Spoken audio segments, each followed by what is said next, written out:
another, love one another, yeah, love one another, that's what we'll do. Love one another, love one another, with a love like no other that we found in you. Love one another, yeah, love one another, that's what we'll do.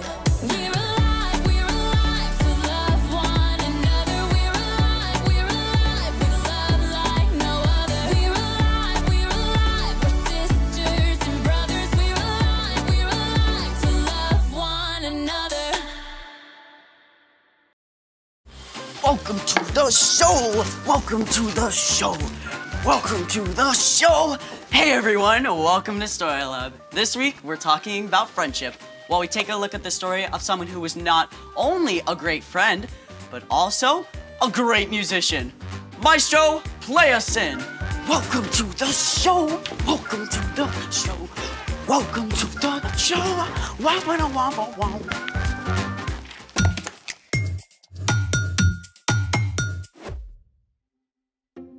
Hey, I'm Skylar. And I'm Sebastian. Sebastian, what's taking so long? Just a minute. Today, we're talking about friendship, which is using your words and actions to show others you care.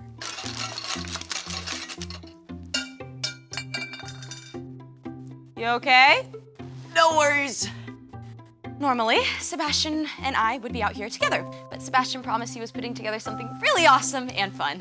Working on it. Just like how he promised he'd be out here to help me host. Sebastian, you better not be goofing off. I would never. How did that get back there? Sebastian!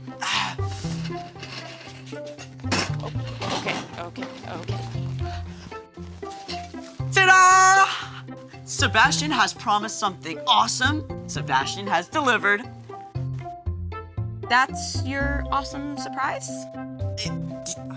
No, this is phase 1 of my awesome surprise. The cart of mystery. Ooh. It's mysterious, all right, but what is it? Yes. Is it something I can eat? No. Is it something scientific? There may be some science involved. Is it the Large Hadron Collider? The world's largest particle accelerator? I suppose that wouldn't fit underneath it. Just tell me what the surprise is.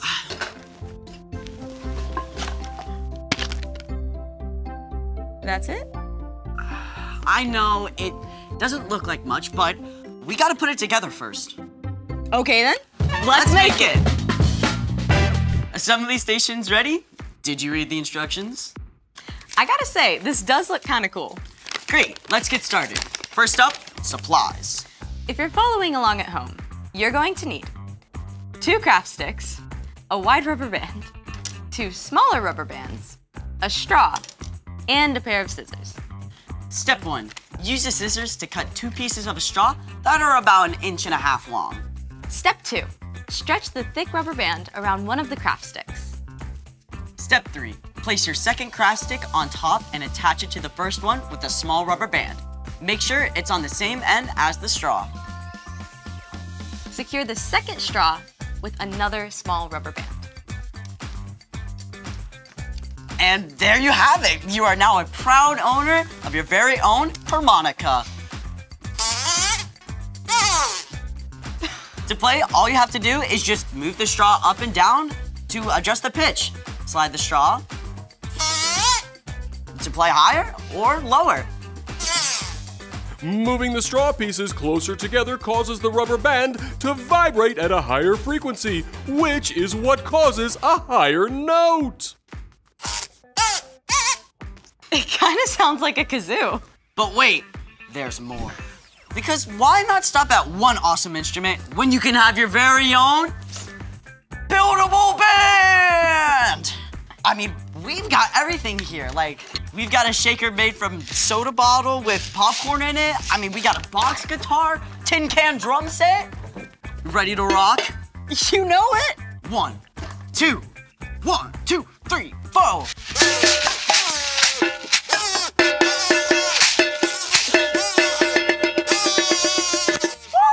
Thank you, Story Lab! Gotta say, you promised something awesome and fun, and you did not disappoint. I always keep my promises.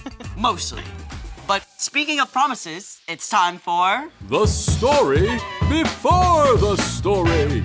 Today, we're in the books of 1st and 2nd Samuel, which tell the story of David, who was called a man after God's own heart. While David was still a boy, God chose a man named Saul to rule over Israel. But Saul didn't listen to God. So, God sent the prophet Samuel to anoint David as a sign that he would one day be king of Israel. Though David started out as a shepherd, he caught Saul's attention when he faced down a huge giant.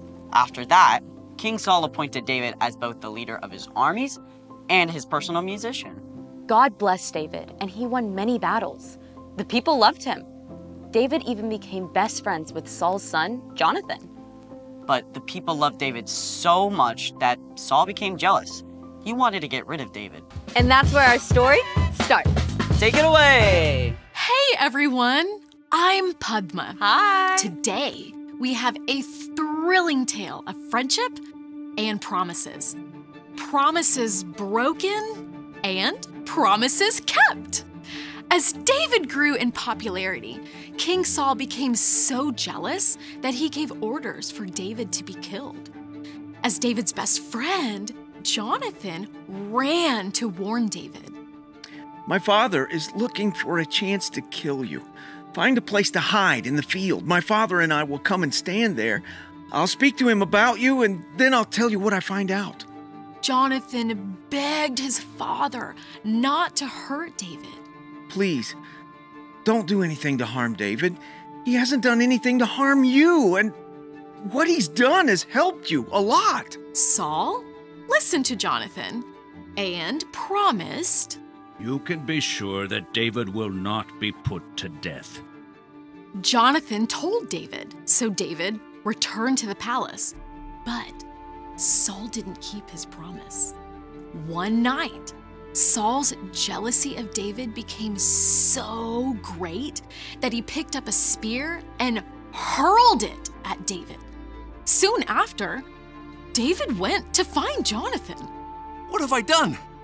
What is my crime that your father's trying to kill me? Never! My father wouldn't kill you, he promised. I'm telling you the truth. Look, tomorrow's the new moon feast. Talk to your father while I hide in the field. If he's not trying to kill me, come and tell me. But if he is... I'll let you know. I promise. But in return, please, always be kind to me as long as I live, and never stop being kind to my family. I promise. Jonathan kept his promise.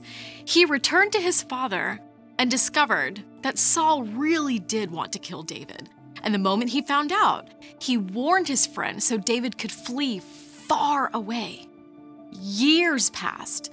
David escaped Saul again and again until one day, Saul and Jonathan were both killed during a battle. David was heartbroken over the death of his best friend. He mourned for days, but eventually, David was made king in Saul's place. When David was king, he remembered the promise he made to take care of Jonathan's family. My friend Jonathan is gone.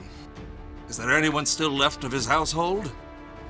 God has been very kind to me, and I would like to be kind to that person as well. Jonathan's son Mephibosheth is still alive.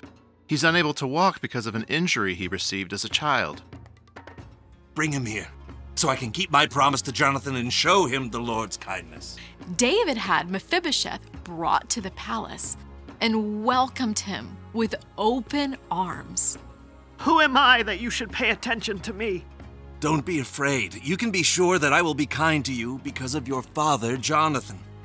I'll give you all the land that belonged to your grandfather, Saul, and I'll always provide whatever you need. Some people looked down on Mephibosheth because he couldn't walk, but David made Mephibosheth a permanent member of his royal household, keeping the promise he made to his friend Jonathan all those years before.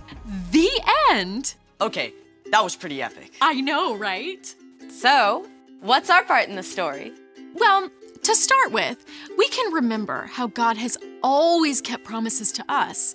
God promised to send us a Savior, and then followed through by sending Jesus. And just as Jonathan and David kept their promises to each other, we can make sure to keep our promises to our friends as well. Keeping your promises helps build trust between you and your friends. It can help friendships grow. Right. Like, say you borrow a toy or a game from a friend and promise to give it back the next day. Make sure you don't accidentally leave it at home. Speaking of, here's the pen you lent me. Thanks. Or say you promise to let your friend pick the next game when you guys play together. Even if you really don't like the game your friend chooses, it's important to keep your promise and give them a turn. I think you've got it. See you next time. Bye. So here's the thing. Friends keep their promises.